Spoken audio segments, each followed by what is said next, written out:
referir a un fenómeno que ha llamado muchísimo la atención de intelectuales de América Latina y también del mundo, y nos referimos a los regímenes progresistas de América Latina. ¿Qué intentaríamos? Intentaríamos definir al progresismo, que nace en América Latina, pero hoy se extiende ya a Grecia y a España, con un fenómeno muy particular y que está relacionado con el mundo de la globalización. Bueno, en esta tarea de definir al progresismo nos encontramos con una cantidad de improvisaciones teóricas, interpretativas de este fenómeno, a las cuales en general podríamos acusar de un exceso de candidez, cuando menos, y también como una manera de confundir los propios deseos con la realidad. Todo esto, esta cantidad enorme de opiniones y apreciaciones que de alguna manera también se basan en la cantidad de matices que caracterizan a los gobiernos entre el chavismo, entre Evo, Correa, Kirchner, Evo, Dilma. Hay una serie de matices que confunden y que han impedido caracterizarlos como un modelo propio, como un modelo que tenga ciertas características a las que podamos determinar. Y todo esto, bueno, toda esta serie de trabajos previos han dificultado un poco la tarea que nos proponemos, ¿no? En general, y contraponiendo el progresismo actual al neoliberalismo de los años 90, entendemos que se ha sido sumamente generoso hacia el progresismo, ¿no? Y se lo ha sobrevaluado y en particular estamos convencidos de que una cantidad de características negativas del progresismo se las ha considerado como males secundarios, como cuestiones a corregir, como aspectos aleatorios de los cuales el progresismo podría desembarazarse para llegar más allá de estas posiciones, ¿no? Es decir, parte entonces de lo que nos proponemos es debatir hasta dónde estos aspectos negativos serían secundarios o aleatorios o serían fundamentales para poder configurar una definición. Queremos decir también que la propensión de muchísimos intelectuales y militantes a comprender, entre comillas, a los nuevos regímenes progresistas provienen de los gigantescos fracasos de la izquierda en los años 70. Fracasos inasumidos, lamentablemente, y también el consiguiente horror de las dictaduras militares por las cuales los latinoamericanos hemos pasado y que en gran medida fueron facilitados por la acción improvisada y apresurada de muchos sectores incapaces de prever las consecuencias de sus propias acciones. Yo creo que hubo en muchos la necesidad de creer que aquella generación marcada por una geografía de incontables intentos guerrilleros a lo largo de América Latina, a lo largo y ancho del continente, y además con enormes dificultades para definir las diferencias entre el fracaso y la derrota, y para hallar inclusive responsabilidades acerca de esos numerosos desembarcos de las vanguardias revolucionarias sobre los diferentes países de América Latina. Hubo necesidad por parte de esa generación de creer que ahora que llegaban o que ejercían el gobierno podían ser los protagonistas de una etapa emancipatoria.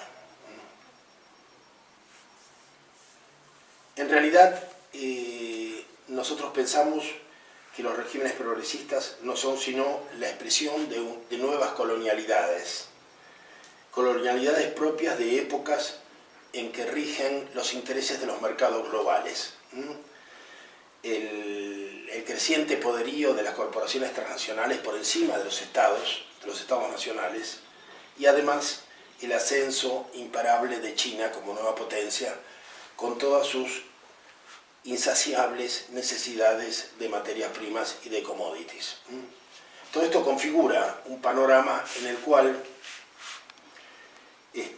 las llamadas izquierdas, por lo menos las izquierdas progresistas, asumen las tareas que hasta no mucho antes habían desarrollado las derechas. Esta es la idea central que nosotros queremos exponer. También queremos decir que a este anonadamiento de una generación aportan diversas experiencias históricas y nuevos epistemes. Consideramos que el agotamiento del último gran paradigma revolucionario de América Latina, que fue el paradigma de la Revolución Cubana, marcó de manera indeleble a una generación, y que esa declinación del paradigma cubano coincide con los prolegómenos, con el nacimiento de lo que llamamos la globalización. Fundamentalmente los acuerdos, la visita a China de David Rockefeller y los acuerdos con Mao Zedong para para iniciar el traslado masivo de fábricas a China y aprovechar de esa manera la mano de obra barata y masiva, ¿no?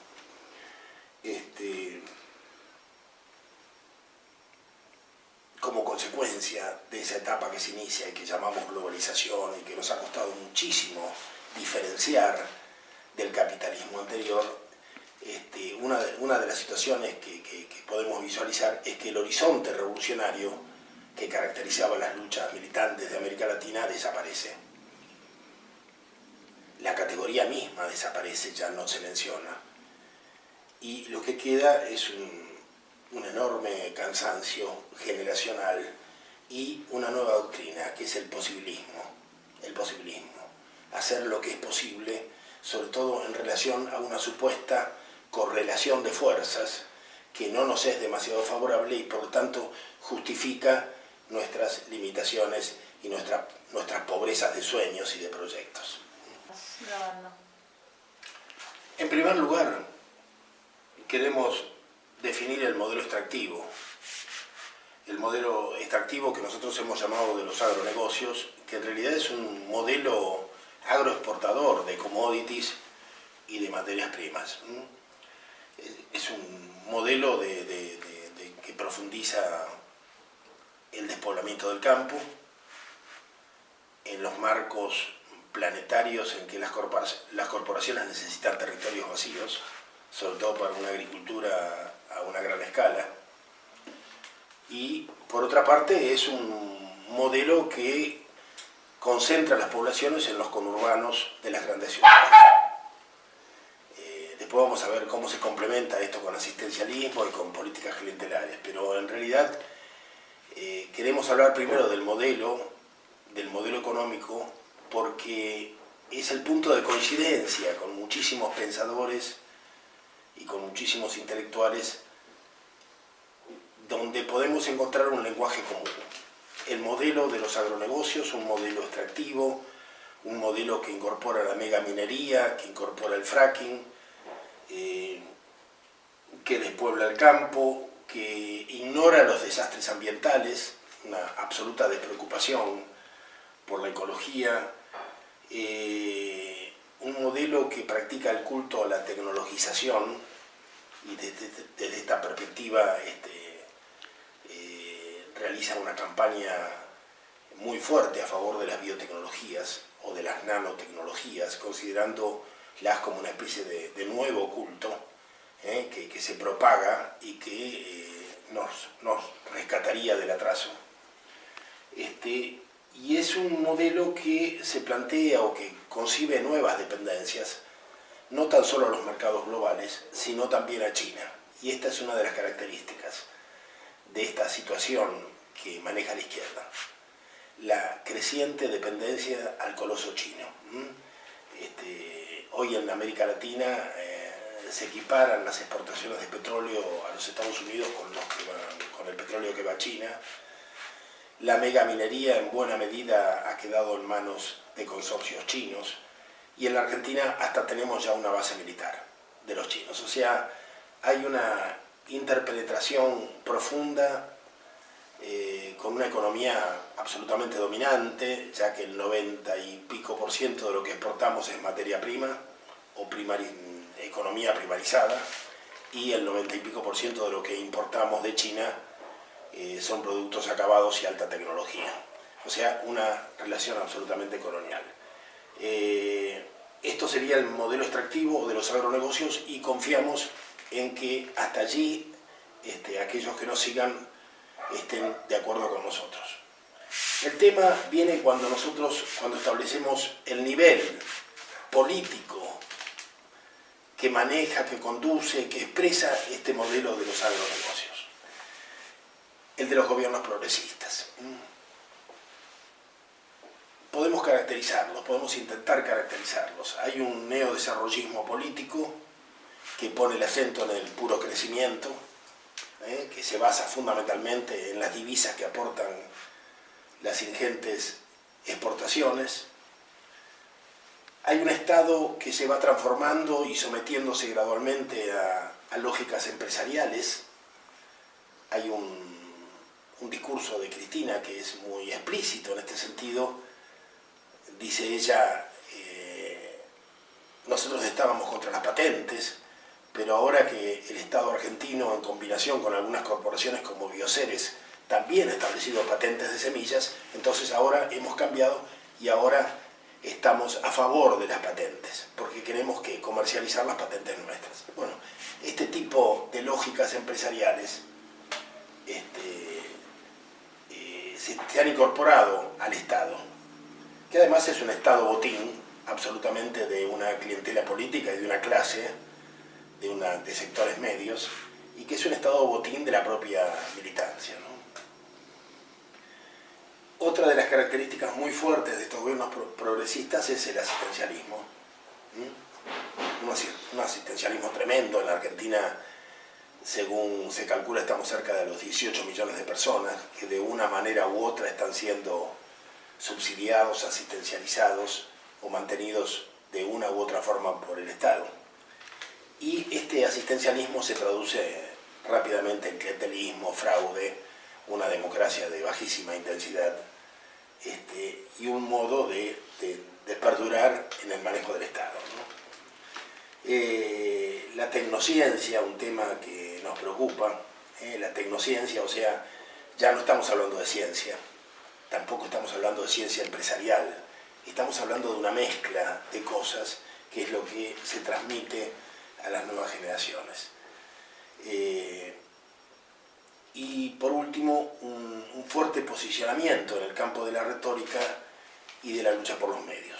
Consiguientemente, al combate en el campo de la retórica, una lucha por los medios que se da a todo lo largo de América Latina. O sea, los enemigos pasan a ser los monopolios que gobiernan los grandes diarios. Pero en realidad lo que hay es esta cuestión de la retórica. No importa lo que hacemos, importa lo que se dice de nosotros. No importa tanto la realidad como lo que se dice de la realidad. En el Foro por la Emancipación que convocó Foster en el Teatro Cervantes, Horacio González lo dijo explícitamente. Nuestro combate es en el campo de la retórica y en la lucha por los contenidos de los conceptos. No importa la realidad, importa lo que de ella se dice, importa lo que nosotros lográramos instalar acerca de los conceptos y de la realidad. Aquí se mezclan una serie de cuestiones que tienen que ver con Gramsci. Hay una interpretación de Gramsci que tiene que ver con los pensamientos hegemónicos y contrahegemónicos que se aplican desde el progresismo. Estamos refiriendo a gente con una formación de izquierda, más allá de sus actuales posiciones, y que tiene que ver entonces el convertir la cultura en una especie de industria cultural, que disputa los medios y disputa los discursos. No estamos hablando de la cultura con mayúscula, que era propia del pueblo argentino, que era esa cultura de la que hablaba Rodolfo Cuye. Estamos hablando de otra cosa, estamos hablando de una mirada invasiva de los sectores medios sobre un continente mestizo, desde el cual, invasión desde la cual instalan la cultura a partir de ellos sobre un pueblo, en este caso un pueblo que resiste como puede, pero en situaciones absolutamente desfavorables, ¿no? Porque pensemos que la Argentina llegó a tener 35 millones de hectáreas de soja transgénica, 35 millones, es una barbaridad, es una monstruosidad en pocos años.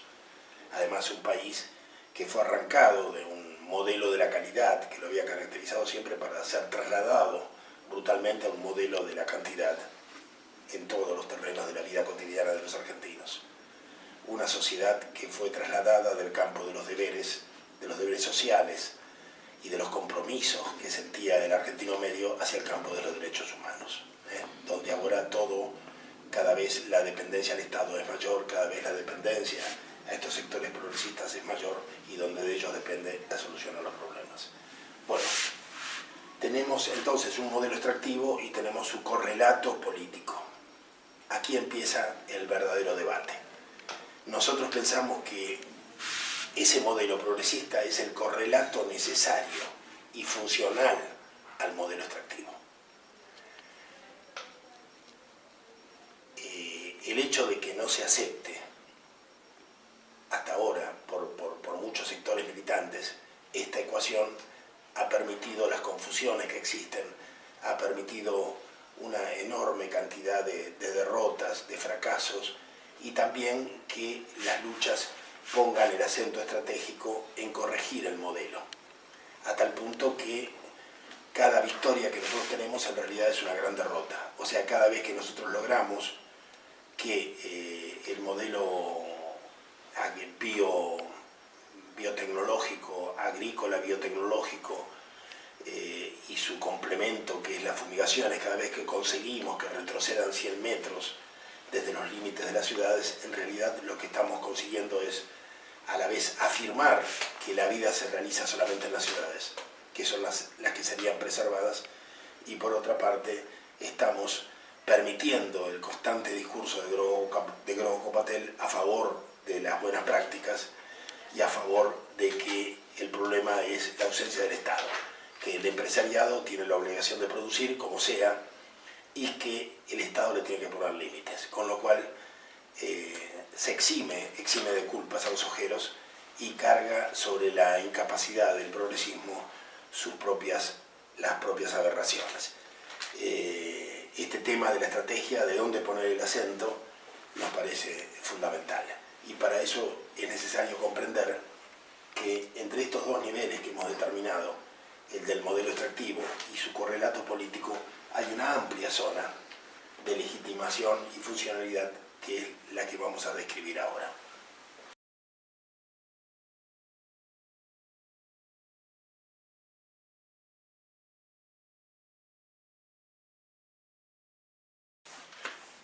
Bueno, en este video queremos referir a un fenómeno que ha llamado muchísimo la atención de intelectuales de América Latina y también del mundo, y nos referimos a los regímenes progresistas de América Latina.